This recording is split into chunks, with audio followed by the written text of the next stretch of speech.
Graças a Deus, irmãos. Hoje, com uma grande honra, eu venho entregar para vocês uma mensagem que eu tenho plena certeza vai trazer edificação à sua vida. É um alerta para a sua vida, é um sinal, uma trombeta de Deus para que você desperte muitas vezes desse sono que nos cerca, dessas cauterizações mentais. Nós vamos falar hoje sobre o anticristo e a pergunta que fica, o anticristo, ele já está entre nós, Nós vamos responder isso de uma maneira compactada, sumariada, mas no sentido de trazer um alerta, sacudir um pouco, sabe, os nossos valores, sacolejar um pouco os nossos conceitos, quebrar paradigmas, romper sofismas, Então vamos adentrar nessa área que é bastante, você ouve falar bastante, mas talvez seja pouco compreendida. Nós procuramos abranger, expandir esse tema, no seminário de escatologia, mas aqui eu faço questão de deixar uma semente prioritária na sua vida. A gente já tem outro vídeo que é um resumo do seminário de escatologia, que é um outro assunto que eu estou falando lá. O que eu quero trazer para vocês é o âmago, o que há de mais importante a respeito do advento do anticristo, que já se aproxima e bastante do nosso século. Será que nós, como igreja, estamos preparados? Você, querido, está preparado para esse encontro com Jesus, o Senhor dos Senhores, o Rei dos Reis? Então fica aí essa primeira reflexão para nós. Antes da gente adentrar no tema, quero mais uma vez reiterar e solicitar o apoio de vocês, o abraço, as mãos estendidas, as suas orações, as ofertas voluntárias, que muito tem somado ao lado dessa trincheira. Soldado sozinho não vence batalha. Vocês não fazem ideia dos níveis de luta que eu enfrento, dos combates que eu enfrento, do preço que nós temos pago por lhe anunciar a verdade. Existe um alto preço para anunciar a verdade e é difícil de transmitir isso em palavras. Eu não tenho vocabulário para expressar. Sabe aquela coisa que você tem que sentir? É como eu tentar descrever para você como é um suco de tangerina. Você tem que tomar, Aquilo que nós falamos em outros vídeos. Deus, ele não é uma esperança, é mais do que isso, é uma experiência, tem que provar a Deus. Então, muitas vezes é difícil de eu externar em palavras o que a gente passa, as nossas lutas, as nossas dificuldades, as nossas privações. Mas eu conto aí com a sua oração, com o seu apoio, para que a gente continue a tocar essa trombeta e continue a despertar os que dormem, dando norte aos perdidos, consolando os que choram e libertando os cativos. Essa é a bandeira que nós temos aqui carregado, pela capacitação do Espírito Santo. Algumas pessoas têm me perguntado: Daniel, fala um pouco de numerologia bíblica. Eu já falei sobre isso, queridos. Eu falei assim, o que é importante, o que é relevante para você já foi pontuado num vídeo intitulado A Busca do Peregrino. Então, dá uma olhada lá nos vídeos, A Busca do Peregrino vai estar sumariando ali, a gente fala um pouquinho do que é relevante, o que é importante, o que vai fazer com que edifique a sua vida. Porque eu não vou entrar nesse termo, nesse detalhe aqui, porque é um tema bastante complexo e não ia mudar a sua vida, Mas eu já dei uma pincelada no vídeo A Busca do Peregrino. Outras pessoas me perguntam: Daniel, fala um pouco de EQM. EQM é a experiência quase morte. É um outro assunto que, mesmo que eu venha expandi-lo, não vai trazer muita relevância para a sua vida, não vai mudar a sua vida, Jesus não falou sobre isso. Então eu sempre me pauto no ensinamento de Jesus. O que Jesus ensinou, ele muda vidas. O que ele deixou de ensinar é apenas mero conhecimento. Você pode até buscar na Bíblia, buscar na ciência, é conhecimento, agrega para você, mas não muda a vida. Não muda, existe uma diferença aí, uma larga diferença. Mas eu vou citar uma coisinha. Quando a Bíblia fala que Jesus ressuscitou Lázaro, por exemplo, a gente vê que Lázaro morreu para valer. Ele estava doente, Jesus foi avisado da doença de Lázaro, ele morreu. Depois de 4 dias, Jesus aparece e fala: Jesus não tem mais jeito. Ele já cheira mal, ele estava numa tumba, já estava ali com as suas bandagens, já estava com todos os ritos mortuários já tinham sido realizados. Então Lázaro efetivamente estava morto. Tem pessoas que podem conjectar: estava em estado de catalepsia, era uma doença. Não, Lázaro estava morto. O pessoal avisou: já cheira mal, já estava começando o processo de putrefação. E Jesus vai lá e cura, ele ressuscita Lázaro. Então esse é uma chancela de um milagre incontestável do poder de Deus. Quando é que uma pessoa de fato morre? Quando o seu cordão de prata é desligado, né? Existe um cordão que nos liga ao Criador. É a nossa energia vital que vem de Deus, né? Até hoje a ciência, a medicina, minha esposa é médica, eu tenho muitos amigos médicos, a medicina não sabe traçar o divisor exato quando começa a morte e aonde termina a vida. É muito difícil você traçar esse linear, porque às vezes pessoas chegam nos hospitais, estão machucadas, estão feridas, mas tá bem, a pessoa está com a consciência preservada, os seus órgãos estão funcionando, tá tudo bem. De repente, por uma razão inexplicável, essa pessoa, morre, desligado ali, desligou o cordão, sem uma explicação aparente, o coração para de bater, né? Simplesmente acabou, fim da vida, game over, né? Em outras situações não, a pessoa chega extremamente debilitada, né? E ela quase, o médico diz, não tem mais jeito, essa vida aqui já morreu, né? E de repente a pessoa, volta à vida, ela é reanimada, ou então ela entra em coma e de repente ela volta do coma, né? Então você pode manter o corpo vivo, toda a sua estrutura biológica funcionando, né? Com os equipamentos, ventilação mecânica, artificial, com injeções endovenosas, com alimentação por soro, sondas e tudo mais, mas você só está mantendo a massa biológica ali, né? Existe uma energia vital. Nós somos corpo, alma e espírito, né? Quando o nosso espírito é nos tirado, acabou. Foi Deus que estabeleceu, né? E aí você vai dizer, pô Daniel, essa história aí de cordão de prata, isso aí está me parecendo papo espírita, né? Os satanistas falam muito nesse argumento também do cordão de prata, de ser levado em espírito aos locais, ou seja, enquanto esse cordão te liga ao corpo, você se mantém vivo, né? E pela técnica do satanismo, pela doutrina satânica, tem um período de tempo que você pode ficar fora do corpo, no desdobramento, ou chamada viagem astral, por outras seitas esotéricas, né? Caso contrário, você pode não encontrar mais o corpo com vida. Essa é a teoria, né? Nós vemos que na Bíblia, Paulo foi levado em espírito a alguns locais, Ezequiel também. Então Deus ele permite que isso aconteça em algumas situações para cumprir um propósito. No entanto, como o diabo é detentor de algum conhecimento, né? Lembra que ele era o querubim ungido? Ele é detentor de um conhecimento, ele passa esse conhecimento para o homem, deforma esse conhecimento para profanar os valores de Deus e também leva o homem a alguns locais em espírito, o desdobramento, para, claro, outros propósitos, propósitos de espionagem e outros mais que aqui não cabe abarcar o tema. Mas eu quero mostrar para vocês onde é que está essa história do cordão de prata. Está na Bíblia, cordão de prata. Eclesiastes, lembrando, hein? Eclesiastes, escrito por Salomão, o homem mais sábio, né, de toda a história, provavelmente Salomão, usando aqui 100% do seu potencial cerebral. Eclesiastes capítulo 12, no finalzinho do versículo 5, diz assim: o homem se vai à sua casa eterna. Para onde o homem vai? Para a casa eterna, né? Para a morada eterna, para Jerusalém celestial. Quando ele morreu, né? Quando a vida aqui acabou, para a tua casa. E os pranteadores andarão rodeando pela praça, as pessoas que vão chorar pela perda daquela pessoa, né? Vão sentir ausência.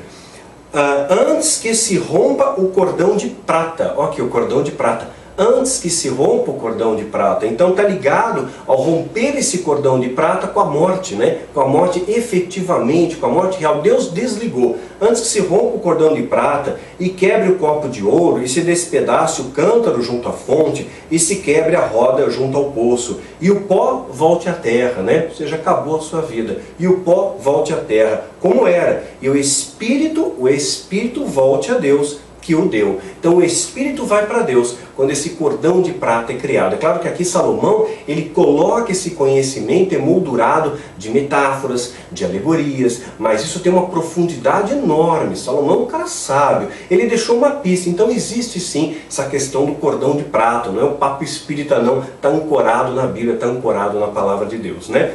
Eu sei que muitas pessoas também estão preocupadas aí, olha agora o ebola, o vírus ebola tá em destaque. Tem um outro vírus também, até anotei um nome, que é uma coisa, cada hora muda os nomes, né? Na época que eu fazia parte do Engano, eles batizavam com outros nomes. Mas esse H5N1 é um que estava também em fase de experimentos, na época que eu servia ao Engano, que servia à Irmandade, né, que provavelmente seria uma das plataformas, uma das substâncias que seriam deflagradas na atmosfera na época do governo do anticristo, provavelmente espalhados na atmosfera através desses aviõezinhos aí, dos rastros químicos, assunto que a gente fala melhor no seminário, né? Então não é apenas os Morgellons que tem causado, mas esse H5N1 também pode ser espalhado na atmosfera. Mas eu creio que não vão ser essas as pragas descritas no final dos tempos, não é essa praga que nós sinalizamos nos nossos livros. Provavelmente a minha inferência particular é que venha a ser a gripe espanhola. Para vocês terem uma ideia do que foi a gripe espanhola, a Primeira Guerra Mundial matou cerca de 20 milhões de pessoas. A gripe espanhola, num espaço curto de tempo, 1 ano e meio aproximadamente, matou 50 milhões de pessoas, ou aproximadamente 5% da população mundial naquela época. Então a gripe espanhola é extremamente devastadora. Tem o nome de espanhola que a Espanha divulgou primeiro. Não é que ela começou na Espanha, ela começou na verdade nos Estados Unidos, mas a Espanha foi o primeiro país a noticiar a pandemia. E olha, mata aí em 6 dias, não tem cura. Os Estados Unidos ressuscitou o vírus da gripe espanhola, isso dividiu a comunidade científica. Muitas pessoas temem uma guerra química e evidentemente é o que vão utilizar. Aquele que não aceitar a marca, não aceitou o chip, não vai poder ser atendido no sistema de saúde e consequentemente não recebe o antídoto. Assim eles eliminam todo o foco de resistência. Provavelmente, eu acredito, minha inferência particular, que venha a ser a gripe espanhola. Então o ebola, esse H5N1, embora vá ser utilizado também, ainda estão em fases experimentais para eles calcularem o tempo de alastrar um vírus, quanto tempo leva, como é que a população reage, né, em quanto tempo mata, né, mas o ebola ainda existem pessoas que o seu sistema imunológico reage aos tratamentos e a pessoa é curada. A gripe espanhola não tem cura, 6 dias você morre, né? Então a minha inferência particular é essa. E como é que esse cenário se moldura? Quando a gente fala da vinda do anticristo, né, é importante lembrar que João já falou sobre isso, né? 1 João capítulo 4, versículo 3. E todo espírito que não confessa que Jesus Cristo veio em carne não é de Deus. E esse é o espírito do anticristo, do qual já ouviste que há de vir, e eis que já está no mundo. É o espírito do anticristo, já estava presente no mundo. Né? Não era o anticristo pessoa, né? Carne e osso ali, que vai protagonizar o cenário do Apocalipse, vai ser um dos protagonistas do Apocalipse. Não é desse que a Bíblia está falando. Ela está falando aqui do espírito contrário a Cristo. Todo aquele que não é de Cristo é contrário a Cristo, é anticristo. Na época de Jesus já havia o anticristo, o espírito contrário aos valores de Cristo. E hoje, no nosso século, nós vemos pequenos anticristos ao nosso redor também. Pessoas que não refletem a Cristo, que falam que são cristãos, mas mentem. Mentira é coisa do diabo é o pai da mentira, é anticristo. Pessoas que falam que são de Cristo e roubam, enganam, né? Deturpam a palavra, são falsos profetas. É anticristo da mesma maneira. Espalham fofocas, semeiam contendas, são maldizentes. É contrário aos valores de Cristo. É anticristo também. E talvez você possa dizer, mas Daniel, eu nasci na igreja. Meu pai é pastor, minha mãe é bispa, meus irmãos são levitas, meus avós são missionários. Então, puxa, eu já garanti a minha salvação. Talvez, meu irmão, se esse é o seu pensamento, talvez o diabo lhe dê um abraço e diga o seguinte, sussurrando no seu ouvido. Pois é, você nasceu na igreja, eu nasci no céu e nós dois vamos parar no inferno. Então fica esperto, não brinca com Deus. Nós vemos um momento da história onde não dá mais para brincar. Você não vai ter muitas oportunidades de acertar o caminho, de acertar o rumo. Então esse espírito do anticristo já está em nosso meio. Quero lembrar uma outra coisa. Nós temos falado, eu falei exaustivamente num outro vídeo, Babilônia, né, eleições brasileiras, a Babilônia que tem ocorrido aqui, né, e as pessoas, muitas vezes, algumas pessoas me criticaram, pô Daniel, olha o que você está falando, mas a Bíblia diz que as coisas vão piorar. Né? Nós vamos sofrer angústias, vamos ter perseguições, esse cenário começa a mudar, o Apocalipse vai acontecer. E não é para que você tenha medo do Apocalipse. O Apocalipse já é um livro que começa com uma bênção. É o único livro da Bíblia que já começa anunciando uma bênção para aquele que lê, que ouve e que guarda esses preceitos. Então é bênção você saber o que vai acontecer. Deus revela com um propósito propósito. E qual é o propósito? Te preparar para a tempestade. Não, você não pode impedir a tempestade, mas você se prepara para ela. E como é que nós nos preparamos para ela? Olha, sai com o guarda-chuva, tenha cobertura espiritual, joelho no chão, dobra o joelho, se prepara para ir para esse reencontro com Jesus, né? Que você venha fazer diferença na terra. E hoje a gente vê todo esse alarido. Quer ver o que aconteceu? Pega a última eleição. Eleição agora recente, agora nós estamos no final desse programa. Hoje é sábado, dia 11 de outubro, datando aqui, nós tivemos aí, a igreja mais uma vez veio profetizar.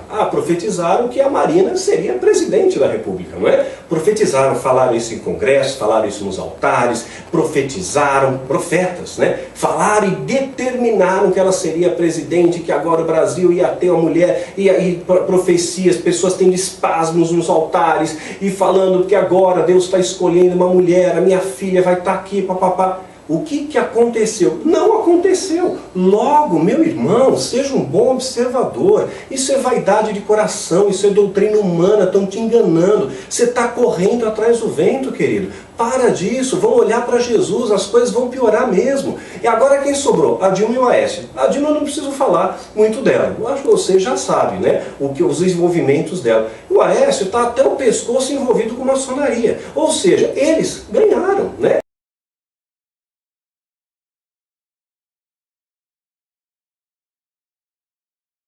Os satanistas, eles estão preparando essa plataforma. E por que eles estão preparando essa plataforma, Daniel? Porque Deus determinou. Apocalipse capítulo 13, a partir do versículo 13. Capítulo 13, versículo 13.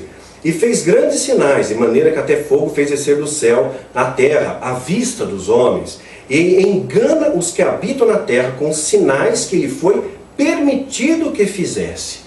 Permitido que fizesse. Então todos os sinais que o satanismo está fazendo, que os demônios vão promover, são sinais que Deus permitiu que eles fizessem, né? Então nós temos que ser bons observadores. Então tanta parafernália aí com Marina, até fui criticado por falar, gente, a gente não vai mudar esse cenário, porque a Bíblia diz que vai trazer uma separação. Eu vou pegar um outro texto aqui.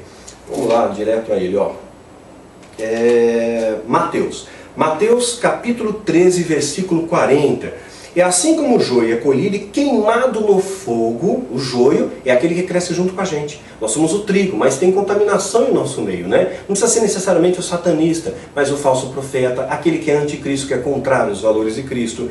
Queimado no fogo, assim será a consumação desse mundo. E fala, consumido pelo fogo. O fogo é purificação. O fogo, ele significa que nós vamos passar por um período de tormenta, de tribulação, para poder sermos peneirados por Deus. Vai ter que haver isso, porque se o arrebatamento fosse agora, quem ia subir? Né? No filme, na ficção, lá, o Deixá-los para Trás, agora vai ter até um filme protagonizado pela Nicolas Cage, né? Feito por Hollywood. Parece que até o diabo está dizendo, olha só o que eu estou preparando aí, olha só o que vai chegar para vocês, igreja. Só que no filme, na ficção, a maioria vai embora e fica um pouquinho aqui. Se fosse agora, ia ser o contrário, a gente nem ia perceber que rolou arrebatamento. Se dá falta de uma pessoa, você viu fulano, faz tempo que eu não vejo ele, sei lá, vai ver que viajou. Né? A gente nem ia perceber, então a igreja vai ter que passar por uma etapa de peneira para que haja essa purificação. E Jesus disse que o amor vai se esfriar, que vai haver pai contra filho, filho contra pai, levantarão falsos cristos e falsos profetas, e vão fazer muitas vezes o povo errar o caminho. Agora imagine, se tem gente que hoje segue o Cristo, tem gente que seguia o Jesus Cristo homem, teve seguidores de Charlie Manson, você acha que não vai ter seguidores, gente maluca para seguir também o falso profeta? Muitos vão seguir o falso profeta. Então esse negócio da Marina, fica claro, né? Profetizaram, não deu. Já tinham profetizado anteriormente que nós teríamos um presidente evangélico em 2006. Água. Profetizaram que Jesus ia voltar em 2007. Água. Fizeram ali um louvor profético tal de restauração da nação no dia 6/6/2006. Nada aconteceu. Depois fizeram de novo no dia 9/9/2009. E o que aconteceu? Nada mudou. Ao contrário, piorou. Piorou, aumentou a violência, aumentou a corrupção, aumentou cada vez mais. Porque esse é o caminhar que nós estamos levando. Então fica atento para esses falsos profetas. Vai dizer, Daniel, mas você está falando do ungido de Deus. Eu respeito o ungido de Deus. O que eu não respeito é o falso profeta. Porque Jesus batia de frente com os fariseus. Ele deixava muito claro, raça de víboras, sepulcros caiados, hipócritas. E talvez alguém de fora pudesse apontar o dedo e julgar Jesus. Jesus, o senhor tem que externar o amor, você não está mostrando amor. Olha, Jesus não está sendo espiritual, porque afinal de contas está detonando os fariseus. Mas Jesus estava confrontando a verdade, né? E a Bíblia fala que você colhe consequências dos seus atos. Alexandre, o lautoeiro, causou muitos males para Paulo, né? E Paulo diz o quê? Que o Senhor lhe pague segundo as suas obras. Se as obras dele foram más, né, ele vai colher uma consequência má. Aquilo que você semeia, você colhe, é um princípio espiritual. Então Deus é um Deus de amor, mas Deus é um Deus de justiça também. Não brinca com Deus. Então a gente vê muita série de parafernália. Então eu vejo nesses congressos aí, vem até americano falar que a Marina ia ser presidente. Água, né? Prestem atenção no que eu estou falando. Aí que mais? Fizemos também um ato profético. E mobilizou a igreja nesse sentido e agrupou pessoas, e teve gente que pagou em congresso para escutar essa groselha, que agora tinha o tal do Exu Boiadeiro.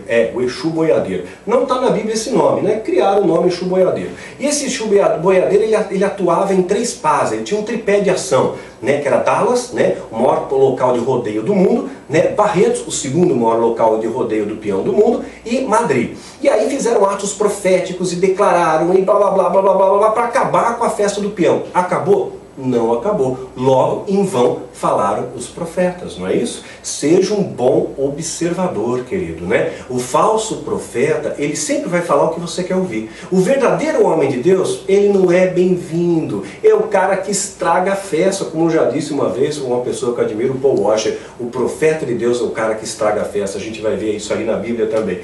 Então, cuidado. Aí teve uma outra situação, e fizeram um ato profético para acabar com o carnaval. Lembra disso? Puxar na memória. O povo tem essa tendência de esquecer. Lembra que em 2006 era para ter o presidente evangélico, agora é 2014, né, e elegeu um presidente evangélico. Então a gente esquece, daqui a pouco você esqueceu e vão apresentar mais um. E você vai cair nessa onda de novo. Fique esperto, meu irmão. Fizeram um ato profético para acabar com o carnaval. Acabar com o carnaval, ato profético, profetizaram, vamos lá com a bota de couro de Piton. E esse é o ato profético com a bota de couro de cobra. Aí, puxa vida, eu já acho isso um crime ambiental. Deus fez os animais e tudo que Deus fez viu que era bom. Inclusive Deus deixou de destruir Nínive porque ele falou, esse povo não sabe discernir da mão direita e esquerda. E tem muitos animais também. Deus, ele se preocupa com os animais. Aí você vai dizer, mas Daniel, era uma cobra, era uma serpente. Mas Jesus diz para nós sermos prudentes como a serpente. A serpente é só um símbolo do diabo, mas o animal, a serpente, ela não é má. Gente, é só um bicho. É um animal que foi criado por Deus,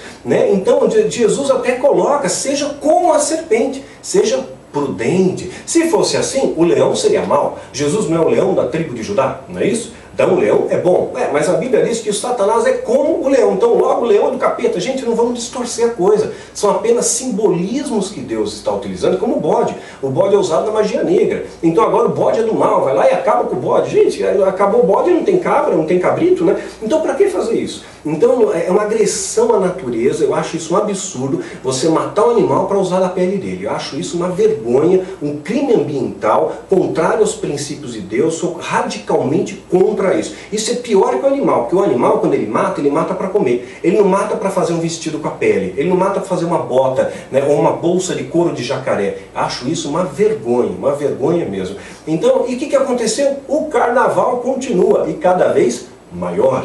Então significa que esses atos que nós estamos fazendo estão ecoando em lugar nenhum. Estamos discutindo o sexo dos anjos, estamos correndo atrás do vento, entrando em batalhas que levam nada a lugar algum. Sabe por quê? Olha o que a Bíblia diz, seja um bom observador. A Bíblia está dizendo, não é o Daniel. Deuteronômio capítulo 18, versículo 22. Quando um profeta falar em nome do Senhor, e essa palavra não se cumprir, tipo assim, a Marina não foi eleita, não tivemos um presidente evangélico em 2006, Jesus não voltou em 2007, o ato profético para acabar com o carnaval não funcionou, né? Da mesma coisa, o ataque contra o Exu Boiadeiro não funcionou, o ato profético para o Brasil ser restaurado não funcionou, e tantas coisas, gente, estamos correndo atrás do vento. Olha o que a Bíblia diz.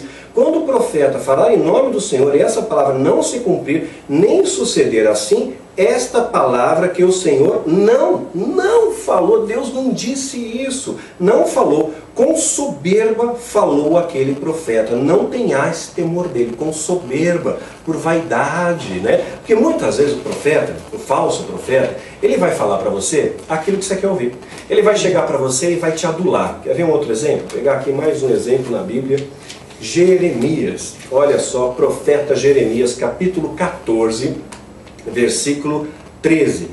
Então disse eu, Senhor Deus, eis que os profetas lhe dizem, não vereis espada e não tereis fome, antes vos darei paz verdadeira nesse lugar. Então os profetas estão dizendo para o povo, olha, não vai ter espada, não vai ter guerra, vocês vão triunfar em paz. Ou seja, estão falando que o povo quer ouvir. Estão falando, olha, vai estar tudo certo, as coisas vão de bom para melhor. As coisas vão ter prosperidade, vai ter restauração, vai ter vitória, é só bênção, né? E aí o que Deus pega, fala para o profeta. E disse o Senhor, os profetas profetizavam falsamente, né, profetizam falsamente em meu nome. Nunca os enviei, nem lhes dei ordem, nem lhes falei. Visão falsa, adivinhação e vaidade e engano do coração é o que ele vos profetizam. E quando ele fala uma coisa dessa, ele está assim, vai descendo, porque eu sou o cara, porque eu sei, que eu vou dizer para você o que vai acontecer, porque eu, profeta, Deus revelou só para mim. Gente, é estranho esse negócio, hein? Hoje nós temos que estar preparados, o anticristo está às portas. E aí continua. Portanto, assim diz o Senhor, acerca dos profetas que profetizam o meu nome, eis que vos tenho sem que vos tenha mandado, que dizem, nem espada, nem fome haverá nessa terra. A espada e a fome serão consumidos esses profetas, ou seja, eles serão os primeiros a ser consumidos na guerra. E o povo a quem eles profetizam será lançado nas ruas de Jerusalém por causa da fome e da espada, e não haverá quem sepultem seus filhos, e quem sepultem tanto eles quanto as suas mulheres e os seus filhos e as suas filhas, porque derramarei sobre eles a sua maldade. Então Deus está falando para o profeta Jeremias, dizendo, olha, esses que estão dizendo que tudo vai ficar bom são os primeiros a morrer a fio de espada, e o povo que acreditou naquilo também vai morrer, vai ter espada, vai ter fome. Ou seja, vai ter peneira, vai ter tribulação, Jesus está voltando, o Apocalipse vai acontecer. Nós não vamos mudar essa vertente, mas você pode se preparar para o impacto. E você pode fazer diferença aqui na terra. Então qual a diferença do verdadeiro e falso profeta? O verdadeiro profeta agrada a Deus. O falso profeta quer agradar você. O verdadeiro profeta, ele vai falar aquilo que Deus quer que você ouça. O falso profeta vai falar aquilo que você gostaria de ouvir. Porque o falso profeta vai ser tratado na terra como um Deus. Vai ser adulado, vai ser chaleirado. Olha, o homem de Deus, vai, adula, chaleira. O verdadeiro profeta, o que acontece com o verdadeiro profeta? Olha na Bíblia. O verdadeiro profeta, ele é caluniado, ele é açoitado, ele é preso, ele é castigado, ele é crucificado. É assim que é o caminho do verdadeiro profeta. É esse o caminho que nós temos trilhado. Um caminho de cruz muitas vezes, um caminho de privação, um caminho de cravos, um caminho de açoites, um caminho de pedrada, né? E isso daí muitas vezes, claro, abate. Abate sim, então mais uma vez eu clamo a Deus pelo renovo das minhas forças e clamo a você também que some conosco, né? E Jesus, ele conseguiu, ele venceu o mundo. Eu costumo às vezes brincar, eu falo isso num tom de brincadeira, separem as coisas, que Jesus, ele só conseguiu completar o seu ministério porque foram 3 anos, né? 3 anos sendo perseguido pelos fariseus, o povo tinha dúvidas a respeito dele, porque o fariseu tinha contaminado o povo, e parece que o povo tem mais facilidade de acreditar no mentiroso que acreditar na verdade. Desde a época de Jesus é assim, desde a época dos profetas é assim. Irmãos de Jesus não acreditavam nele, discípulos saíam de perto dele, foi crucificado, só João dos seus discípulos estava ao pé da cruz. Esse é o que Jesus passou. 3 anos e pouco de ministério, né? Estamos há 16 anos de ministério. Então, imagina, é claro, nem me comparo, pelo amor de Deus, ao que Cristo passou. Mas eu estou colocando isso até num tom leve, num tom de brincadeira, mas mostrando que há algo de sério nisso, há um peso que a gente carrega. E muitas vezes nós precisamos de Sirineu, de você, para ajudar a carregar essa cruz. Então, te prepara, vamos ver se o anticristo está entre nós mesmo? Aguarda aí. Então, o anticristo, ele vai ser acolhido por aquele mesmo povo que rejeitou a Cristo. Essa é a blasfêmia mor que o satanismo procura fazer. É a maior das profanações. Os judeus que gritaram, crucifica, mata Jesus, esses mesmos judeus vão acolher Jesus. E Jesus, quando ele chora por Jerusalém, porque ele sabia que aquele sistema estava corrompido, aquele sistema religioso, ele olha para a figueira. E a figueira fica seca, né? Ele fala, essa figueira está amaldiçoada porque ela não dá frutos. Jesus não está falando da figueira em si, da árvore, porque não era época de frutos, né? Então, mas ele está falando a respeito de uma alusão ao pecado de Israel. Então a figueira já vem apresentada ligada ao pecado desde os primórdios. Seja um bom observador. Adão, quando ele está envergonhado, quando ele tem consciência do seu erro, do seu pecado, ele vai usar folhas de figueira para cobrir o seu pecado. E aí Jesus, mais uma vez, se reporta a essa analogia da figueira. Então a figueira, ela está ligada ao pecado de Israel. Jesus, então, ele afronta aquele sistema religioso, ele vira a mesa no templo, o templo que estava com seus valores deformados, seus valores contaminados, que estavam comercializando as coisas de Deus. Jesus, ele lamenta e chora ali. A casa do meu pai era para ser casa de oração, e agora virou um covil de ladrões. E hoje como é que está, né? E aí então Jesus, ele vira a mesa e ele chora por Jerusalém. Não vai sobrar pedra sobre pedra. Jerusalém, Jerusalém, que apedreja os profetas, né? Que apedreja aqueles que vêm lançar a verdade, né? Então Jesus, ele chora. E aí aqueles judeus que negaram a Jesus, esses mesmos judeus, no momento do Apocalipse, vão acolher a Jesus. Interessante, acolher ao anticristo. Acolher o anticristo. Porque quando o templo for reconstruído, e esse é o contexto da reconstrução do templo, quando o templo for reconstruído é com um propósito, para abrigar o anticristo nele e para que ele receba a adoração na metade da tribulação, que é o período de 7 anos, 3 anos e meio a tribulação, os outros 3 anos e meio a grande tribulação. E na metade dessa semana, na metade desses 7 anos, os 3 anos e meio, o anticristo se assentará e receberá a glória, né? A Bíblia fala que a imagem da besta falará, né? E as pessoas vão ter que adorar a imagem da besta. Quando João escreveu o livro de Apocalipse, talvez ele não tivesse a nítida ideia do que ia acontecer no futuro. Hoje a imagem fala, meu irmão, né? A televisão fala com você. Hoje uma pessoa pode ser onipresente em qualquer lugar do planeta, via satélite. Então a televisão é uma imagem que fala, que leva uma mensagem. E aquele que não adorar aquela besta vai sofrer uma consequência. E Jesus então, fazendo essa analogia com a figueira, ele diz, olha para a figueira. Quando os seus ramos estiverem tenros, eis que é chegado o verão. Vai somando os pontinhos comigo. Eis que é chegado o verão. E não vai passar essa geração sem que essas coisas aconteçam. Então Jesus, ele dá uma sinalização para nós. E a chave de tempo de Deus, o relógio de Deus é Israel. Israel. Então quando os ramos estiverem tenros, o que acontece com Israel? Claro que isso também está ligado um pouco com luas de sangue, né? Israel torna-se nação no momento próspero, no momento ligado às luas de sangue. Depois Jerusalém é incorporada à nação de Israel, também outra lua de sangue. Tanta coisa está acontecendo e os céus estão dando sinais mais uma vez para a gente, né? Já gravei um vídeo falando sobre luas de sangue, dá uma espiada lá. Então, Jesus, ele pega e diz, quando os ramos estiverem tenros, em 14 de maio de 1948, Israel torna-se nação. Ou seja, aquela figueira começa a brotar, começa a exalar perfume. Hoje Israel, ela exporta flores para a Holanda, exporta técnicas de irrigação para o Egito, desenvolveu a maior técnica de combate do planeta, né, que é o Krav Maga, extremamente eficaz. Então, esse Israel floresce. Não vai passar essa geração sem que essas coisas aconteçam. Quanto dura uma geração bíblica? Né? Que eu notei, Salmo 90:10 vai falar que nossos dias são até 70 anos. O que passar disso é enfado. Então, pela ótica da Bíblia, pela ótica da cultura judaica, hoje, claro, com a tecnologia, a gente vive mais, né? E vive bem, até mais do que 70 anos. Mas a ótica do contexto bíblico, 70 anos é o que mede uma geração. Não é a geração de Moisés. Ah, uma geração de Moisés pereceu. Aqui está falando de longevidade, não daquela geração que pereceu pelo pecado. Então, o tempo de longevidade é 70 anos, isso que mede uma geração. Nós vamos ver outro versículo que corrobora com isso. Vai estar em Mateus 1:17, diz que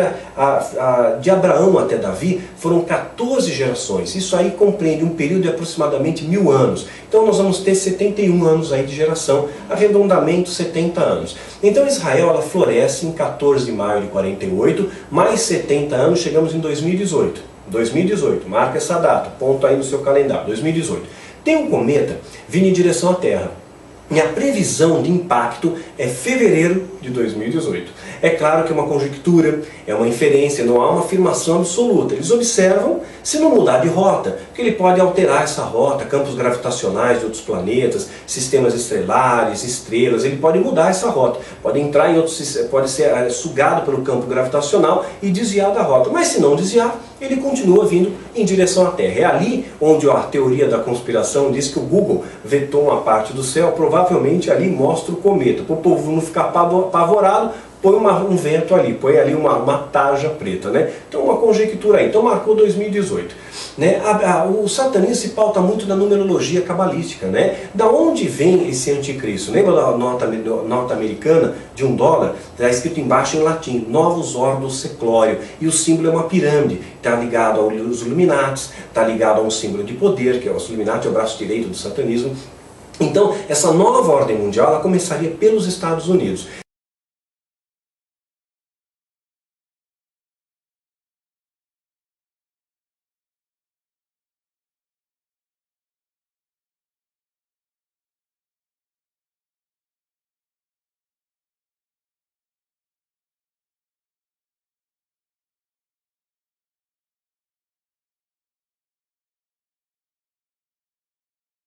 E o satanista ele gosta muito de marcar datas, né? Então para eles é muito importante que o 45º presidente norte-americano, esse homem, ele venha então a ser o anticristo, pela doutrina do satanismo. Eu quero deixar isso muito claro, tá? Não estou fazendo aqui uma afirmação, mas o satanismo ele tem lutado para estabelecer essas plataformas para que em 2017, quando o 45º presidente norte-americano começar a governar, esse cara então vai ser o anticristo, né? Segundo o satanismo, esse cara vai ser o anticristo. Vê que os Estados Unidos já têm se esforçado em estabelecer paz na região da Palestina. Obama mesmo ganhou o Prêmio Nobel da Paz pela intenção de estabelecer paz no Oriente Médio, né, naquela região conturbada. O próprio Al Gore ganhou também o Prêmio Nobel, foi laureado com o Prêmio Nobel, por lançar um livro que despertou as pessoas para essas questões do meio ambiente, do aquecimento global. Inclusive ele está vindo agora para o Rio de Janeiro para um congresso. Esses temas agrupam pessoas. Esses temas, aquecimento global, alterações climáticas feitas pelo próprio sistema HAARP,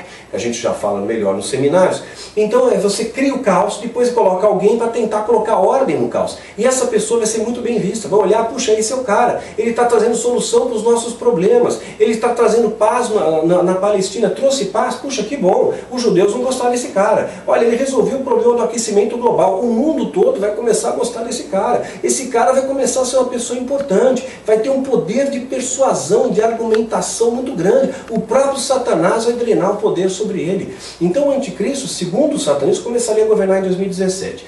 Então a marca, né? A marca tem um alvo, isso a gente mostra melhor nos nossos seminários, o alvo para chipar, a biometria, né? O novo sistema biométrico, ele tem um alvo para até o ano 2017, olha que coincidência, 2017, todos os americanos já estarem chipados. Então já começou em 2013, gradual, mas 2017 é um alvo para que essa tecnologia de biometria já esteja funcionando. E nos Estados Unidos é um espelho, é uma referência, os outros países acabam imitando, né? Olha lá, está funcionando. Já até tem uma propaganda do biochip, uma propaganda real, incentivando você a ser chipado. Parece algo bom, né? Parece algo positivo. E olha, é grátis ainda, usa uma palavra de poder ali para que você seja motivado, estimulado a adquirir o biochip. Então, e quem não aceitar, né, pulveriza na atmosfera, provavelmente a minha inferência é a gripe espanhola.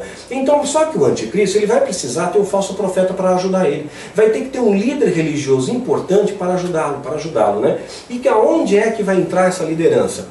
Apocalipse 17, a partir do versículo 9. E aqui o sentido que tem sabedoria. As 7 cabeças são 7 montes sobre as quais a mulher está assentada. 7 cabeças são 7 montes, as quais a mulher está assentada. A mulher é a figura da igreja, né? A igreja é a noiva. Então essa figura feminina está ligada à igreja. A Roma está sitiada por 7 montes, né? 7 montes. Então, Império Romano. Lá está o país do Vaticano, lá está a nação do Vaticano, né? E olha só da onde vem o falso profeta. E são também 7 reis. 5 já caíram, um existe, outro ainda não é vindo. E quando vier, convém que dure pouco tempo.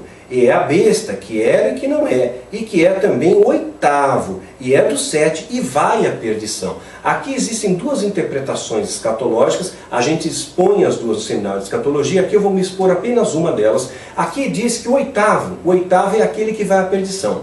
Então aqui esse oitavo ele é do 7, então ele vem da mesma linhagem, ele vem da mesma procedência dos seus anteriores, e esse oitavo vai à perdição. Seria o oitavo rei, seria a alusão do oitavo rei, que vai dar o apoio ao anticristo, que supostamente começaria a governar em 2017, né? 2017. Vemos lá ali uma geração, o broto torna-se tenro, né? Uma geração 70 anos, de 1948 mais 70 a 2018, cometa vindo para cá em fevereiro de 2018, Estados Unidos tendo seu governo começando em 2017, 45º 549, né? Então é um número satânico para eles, cabalístico isso, a biometria alvo até o 2017, estamos montando aqui as coisas. Quem não tiver a biometria não pode ser vacinado, não recebe o antídoto. Então vamos entender melhor essa questão de quem seria esse oitavo rei. Quem é que seria o oitavo rei? Foi estabelecido o Tratado de Latrão.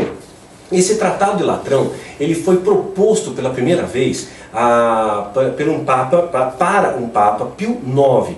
Pio IX, interessante, o Pio IX foi oferecido para ele em 13, olha as datas, 13 de março de 1871. Foi proposto então ao Papa Pio IX que ele fosse o primeiro rei, né, que o Vaticano tivesse a sua independência, a sua hegemonia, e ele seria o primeiro líder desse Estado do Vaticano, né? Ele foi proposto então pelo então rei da Itália, Vítor Emanuel II. Nesse momento o Papa recusa, ele não aceitou. Não aceitou porque não era o tempo, né? O diabo ele sabe que as coisas têm que ter um tempo certo. Interessante que 84 anos depois, esse tratado é estabelecido novamente. Em 11 de fevereiro de 1929, a proposta foi aceita. Olha a data de novo, 11 de fevereiro de 1929, a proposta passa a ser aceita. Inclusive, isso foi incorporado à Constituição Italiana em 1947.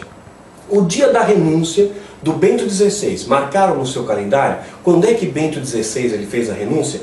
11 de fevereiro de 2013. 2013 era um ano estratégico para o satanismo, era um anjo preparado para o satanismo, começa um novo sistema de governo, né? Lembra do calendário maia? Alguma coisa ia acontecer depois de 12/12 de 2012. Na verdade, o que aconteceu é um novo sistema de governo, uma nova era de governo, as plataformas estavam sendo estabelecidas. Isso a gente expande melhor também no seminário de escatologia, porque lá eu tenho 10 horas para falar. Aqui eu estou tentando sumariar em 40 minutinhos. Então, 11 de fevereiro de 2013, na mesma data que o tratado foi assinado, Bento XVI escolheu para renunciar. E lembrando que Bento XVI foi aquele Papa que propôs uma nova ordem mundial. Pesquisem por aí. Bento XVI ele propôs uma nova ordem mundial. Olha, tem algo bom acontecendo aí.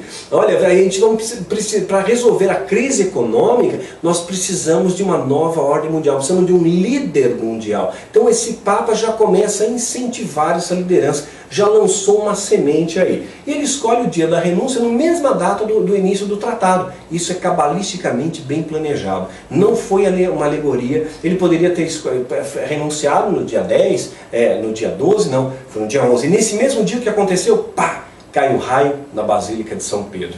E apenas contextualizando o que é a Basílica de São Pedro. Quando Jesus ele chora por Jerusalém, olha como a história está concatenada. Ele chora por Jerusalém, não vai sobrar pedra sobre pedra.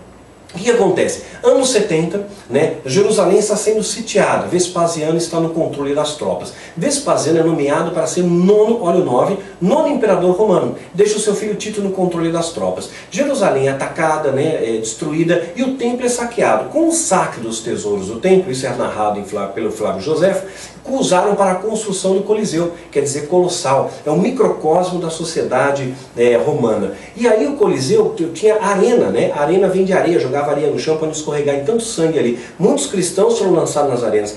A arena matou muita gente. O Coliseu levou 6 anos para construir. Deus fez o mundo em 6 dias, Satanás está plagiando de novo. E muita morte, mais de 500 mil de pessoas morreram nessa arena, nesse palco de morte, nesse circo dos horrores. O que aconteceu? Pedras do Coliseu foram utilizadas para a construção do quê? Da Basílica de São Pedro. Está tudo concatenado, né? O sistema anticristo, a cruz invertida é um símbolo do satanismo, né? Aí eu mostro nos seminários, a imagem e tal. Eu vou até inserir uma tarja aqui.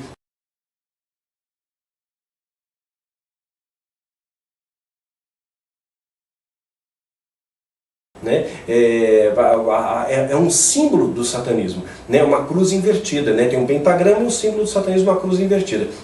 Então, você vê que a Igreja Católica adota a cruz invertida como um dos seus ícones, né? Aquele sinal do padre que faz é uma cruz invertida, é o contrário, né? Então nós vemos vários, mas é o primeiro Papa, supostamente Pedro, crucificado de ponta cabeça, mas é um símbolo do anticristo, contrário a Cristo. O que é importante pontuar, não podemos falar que católico vai para o inferno, né? Porque Deus está vendo o coração. Tem muito católico que vai herdar o céu, sim, e muito crente carnal que vai para o inferno. A Bíblia diz, não julgue para que você não seja julgado. Né? Então seja um bom intérprete das Escrituras. Sabe quando você escuta, por exemplo, uma peça de Mozart? Mozart já morreu, então ele não toca mais. Mas se alguém está tocando uma peça de Mozart, de Chopin, ou de Tchaikovsky, né, ou de Mahler, enfim, está tocando alguma peça ali, está tocando no teclado, se ele está sendo o quê? Um intérprete. O bom intérprete, ele vai procurar respeitar aquilo que o seu Criador fez. Ele vai estar o mais próximo do original. A Bíblia, Deus escreveu para nós uma excelente peça, escreveu para nós uma música maravilhosa, uma harmoniosa, perfeita. Se nós soubermos interpretar essas notas, a palavra de Deus, nós vamos usufruir dessa melodia doce e suave e vamos herdar o reino dos céus, né? Então seja um bom observador do sistema à sua volta. Então, esse cenário começa a se moldurar cada vez mais, ele está concatenado. E na Basílica de São Pedro, pá, cai o raio. Um pouco antes de haver o conclave, quem lê repara bem nisso, tem aquele negócio, sai a fumaça escura na chaminé, né? Então não temos Papa, e a fumaça branca, temos Papa. Um pouco antes, o que acontece? Uma pomba branca está dando um rolê pela chaminé. Né? Já é difícil ter pomba branca, a gente vê muita pomba vira-lata, uma pombinha branca dando um rolê pela chaminé. Aí de repente, um pouco antes, ela está rodando um rolê, símbolo do Espírito Santo, olha o Satanás plagiando aí. Aí sai a fumaça branca. Né? E aquilo ali foi interpretado muitos como um sinal. Só que é interessante, quando o Papa solta a pomba na praça lá do Pedro, né? São Pedro, né? Joga ali, né? Dom Pedro, estou confundindo as coisas aqui. Na praça São Pedro, quando ele joga a pombinha, o que acontece? Quem lembra? Um gavião vem e puf, pegou a pomba, matou a pomba. As crianças ficaram chorando, a pomba, né? Então a gente vê o diabo sempre tentando colocar sinais. Aí tem muita coisa ali que os nossos olhos não percebem. Como já dizia o célebre dramaturgo Shakespeare, William Shakespeare, né? Há mais coisa entre o céu e a terra do que a nossa vã filosofia pode supor. Então, o Papa Francisco, né, seria o 8º, né? Pela primeira conta, o Papa Francisco seria o 8º. Mas na verdade, ele não é o 8º. Ele é o 7º. Vamos entender a conta? Quando o Tratado de Latrão foi estabelecido, interessante que o novo Papa foi escolhido 13 dias depois. 13 dias depois o novo Papa foi escolhido. Olha, de novo 13 está ligado aí. Começou quando o Tratado de Latrão foi estabelecido, o Papa que estava em governo, exercendo o seu cargo, era o Pio XI. Pio XI era o Papa que estava em governo. Então ele não vale, né? Porque tem que ser mesmo do 7. A besta que era e que é igual do 7, ou seja, ele vem na mesma linhagem. Então ele tem que ser eleito pelos mesmos critérios. E o Pio XI, ele apenas herdou o cargo. Ele já estava no cargo e de repente ele vira rei. Mas ele não foi eleito rei. Não passou pelo conclave já para ser o rei, entendeu? Ele era apenas o Papa. Então Pio XI não vai contar. Aí vai ter Pio XII, João 23, que é as suspeitas e aquele envolvimento com maçonaria. Inclusive João Paulo I tentou desmascarar isso e morreu em 30 dias no seu pontificado, né? Você vê como existem forças por aí. Depois João Paulo VI, João Paulo I, João Paulo II, Bento XVI e o Francisco, 7. O 8º Papa vai ser aquele que vai apoiar o anticristo, né? Aí você diz, mas o Francisco, não é ele, né? Carismático, tudo, né? Embora seja argentino, né? Brincadeira, os argentinos são os amores. O que eu tenho recebido de e-mails de vocês, muito obrigado pelo carinho, viu? Muitos de vocês, nossos hermanos, né? Têm assistido esses vídeos pela internet. Então, o Papa Francisco, ele acaba muito carismático, mas ele já afirmou numa notícia que ele está doente e que talvez ele tenha 2 ou 3 anos de vida. E ele não descarta a hipótese dele renunciar, assim como o Bento XVI renunciou. E a renúncia de Papa é algo muito raro. Em mais de 250 Papas é raro a renúncia. Pouquíssimos Papas renunciaram. E Francisco já ameaça uma renúncia, ou então já antecipa dizendo que ele não vai durar muito tempo.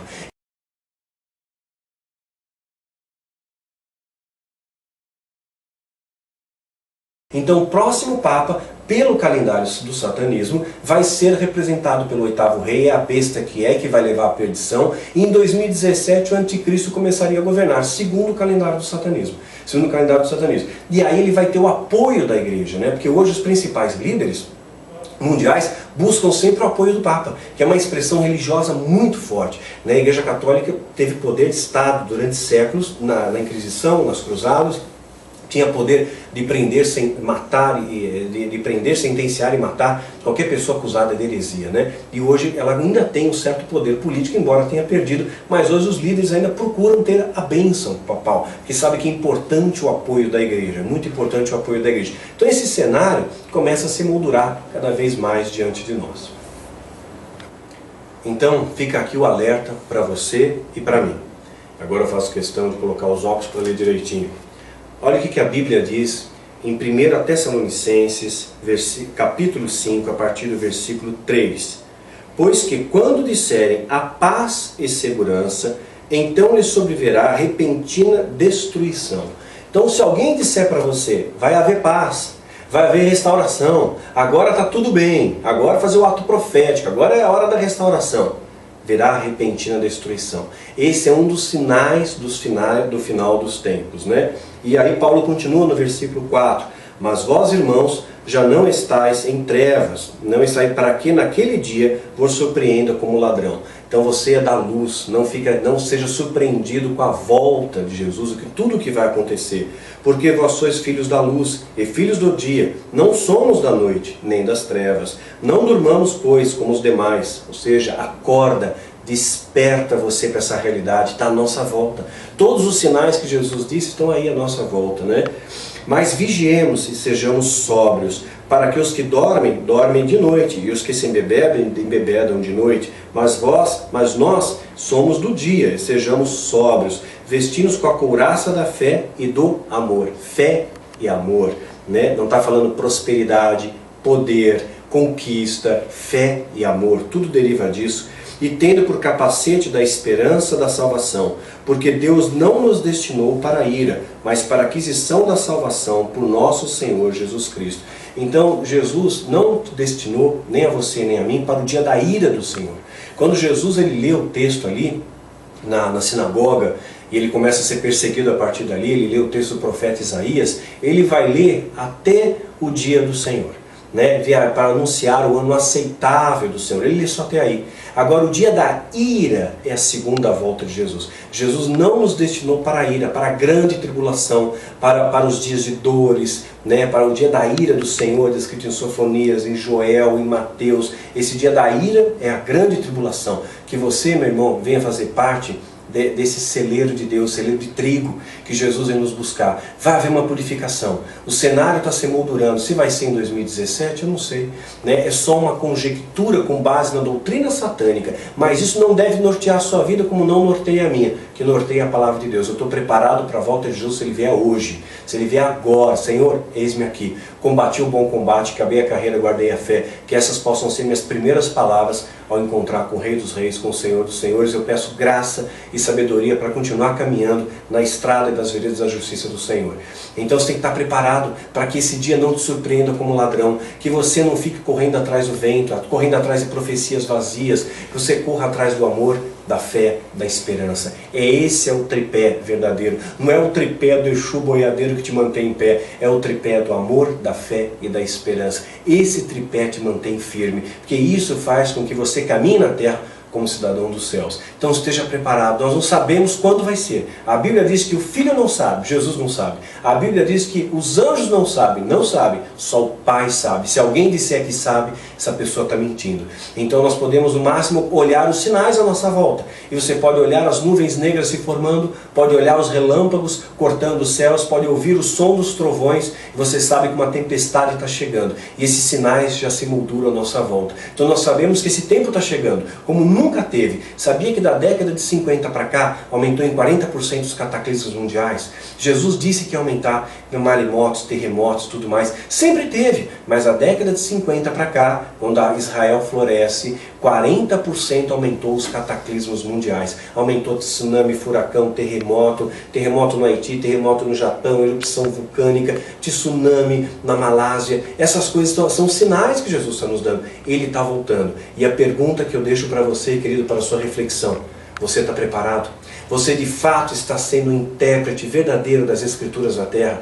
Você está caminhando na Terra com Cristo ou caminhando como o anticristo, contrário aos valores de Cristo? Porque quando você mente aqui, você está sendo anticristo também. Quando você rouba, quando você engana, quando você tripudia a Deus, quando você anda com orgulho, com soberba, você está sendo anticristo. Porque Jesus ensinou para nós a humildade, Jesus ensinou para nós o perdão, ensinou para nós o arrependimento, e é isso que motiva a sua vida. Esse tem que ser o seu norte, esse tem que ser aquilo que você tem que buscar, querido. Então, anda na terra como cidadão dos céus e te prepara, porque Jesus está voltando.